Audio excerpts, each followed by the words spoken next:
அதாவது ஒரு போராட்டம் ஒரு இடத்தில் நடந்து கொண்டிருக்கிறது. 900 நாட்களுக்கு மேலே நடந்துக்கிட்டு இருக்கு. இன்றைக்கி தமிழக வெற்றி கழகத்தினுடைய தலைவர் சகோதரர் விஜய் அவங்க அங்கே போயிருக்கிறாங்க. முதல் கேள்வி, தமிழகத்திற்கு குறிப்பாக சென்னை பகுதியில் ஒரு புதிய விமான நிலையம் வேண்டுமா? முதல் கேள்வி வேண்டும்.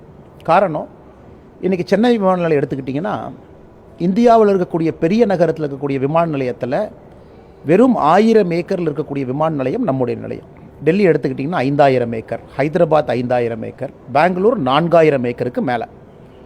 ஸோ சிட்டி வளருது.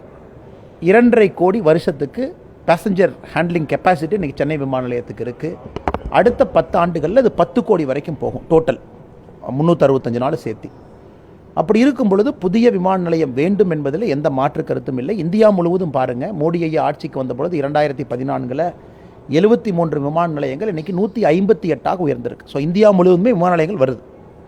அப்படி இருக்கும் பொழுது விமான நிலையத்திற்கு தேர்வு செய்யக்கூடிய நிலத்தை மாநில அரசு தேர்வு செய்தால், மத்திய அரசு தேர்வு செய்துனா அது மாநில அரசு தேர்வு செய்கிறாங்க. தமிழகத்தை பொறுத்தவரை எதிர்க்கட்சி தலைவராக அப்போது இருந்த மு.க. ஸ்டாலின் அவர்கள் சென்னைக்கு ஒரு புதிய விமான நிலையம் வேணும்னு இவரும் கேட்டாங்க. ஆட்சியிலிருந்து அனைத்து இந்திய அண்ணா திராவிட முன்னேற்ற கழகம் 2019 அவங்க இங்கிருந்து அனுப்புகிறாங்க. அவங்க இங்கிருந்து மத்திய அரசிற்கு அனுப்பிய பட்டியலில் பரந்தூர் இருக்குது, மாமந்தூர் இருக்குது, 2 பேருமே இருக்குது. இந்த 2 இடமும் மாநில அரசு நாங்கள் பார்த்துருக்கோம், பரிசீலனை எடுத்திருக்கோம், எங்களுக்கு இங்கே விமான நிலையம் வேண்டும் என்று.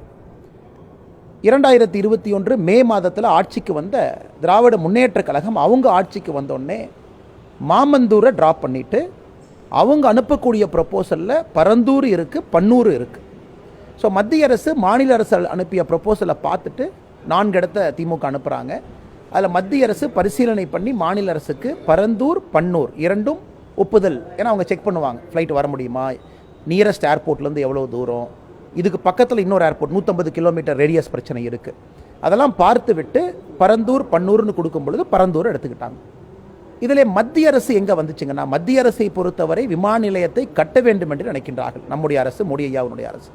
இன்றைக்கி பரந்தூரில் விமான நிலையம் வேண்டும் என்று முடிவு செய்த பிறகு அதில் 51% மத்திய அரசினுடைய பங்கீடு 20,000 கோடி ரூபாயில். ஆனால் சகோதரர் விஜய் அவர்களும் புரிந்து கொள்ள வேண்டும், எல்லா அன்பு சகோதரர்களும் புரிந்து கொள்ள வேண்டும், தமிழகத்திற்கு சென்னை பக்கத்தில் விமான நிலையம் வேண்டும். அது என்ன என்பதை தேர்வு செய்து கொடுக்க வேண்டிய பொறுப்பு மாநில அரசுக்கு இருக்குது. 2 அரசுகளுமே, அதிமுகவாக இருக்கட்டும் திமுகவாக இருக்கட்டும், இருவருமே கொடுத்த பட்டியலில் பரந்தூர் இருந்துச்சு. ஸோ மத்திய அரசு தானாக வந்து பரந்தூர் வைக்கல. இன்றைக்கி அதை சரியாக கையாண்டிருக்கலாமா? ஆமாம், சரியாக கையாண்டிருக்கலாம். மாநில அரசு மக்கள்கிட்ட போய் பேசியிருக்கணும், அதிக இழப்பீடு கொடுக்குறேன்னு முதல்லயே சொல்லியிருக்கணும்.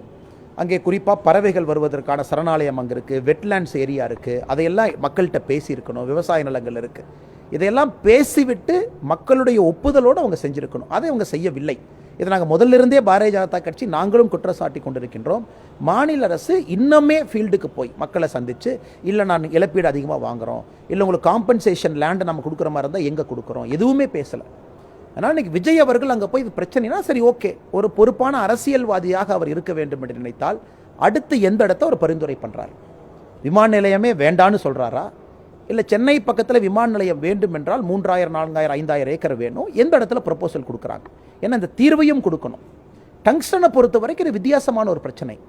டங்ஸ்டனை பொறுத்த வரைக்கும் இது நம்ம ஏற்கனவே பேசியிருக்கோம். மத்திய அரசு மாநில அரசு கையில் இருந்தது. 2023 மத்திய அரசு இந்த ஸ்ட்ராட்டஜிக் மினரல்ஸ்க்கு ஆக்ஷன் விடுறாங்க. அது அரிட்டாப்பட்டி பகுதியில் அது இருக்குது. நாம் போய் இதை விட முக்கியம் இன்றைக்கி இல்லை, டங்ஸ்டன் வேறு இடத்துலையும் கிடைக்குது.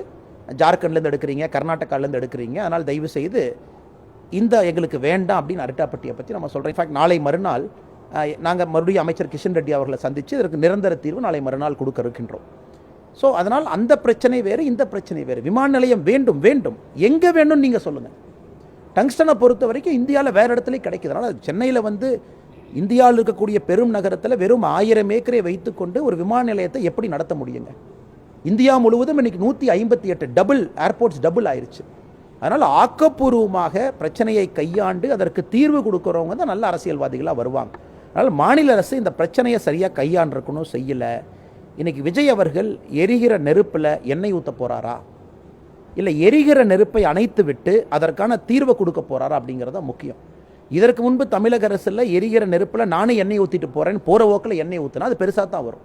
அதனால் இதற்கு எல்லா பக்குவமாக செயல்பட்டு மக்களுக்கும் பிரச்சனை இல்லாமல் பரந்தூரில் இருக்கக்கூடிய எல்லா அன்பு சகோதர சகோதரிகள் யார் ஆர்ப்பாட்டம் போராட்டத்தில் இருக்கின்றார்களோ அவர்களுக்கும் நல்லது பண்ணி நாட்டினுடைய வளர்ச்சி, தமிழகத்தினுடைய வளர்ச்சிக்கும் நல்லது பண்ணுறதுக்கு இந்த அரசியல் கட்சிகள் முயற்சிக்க வேண்டும்.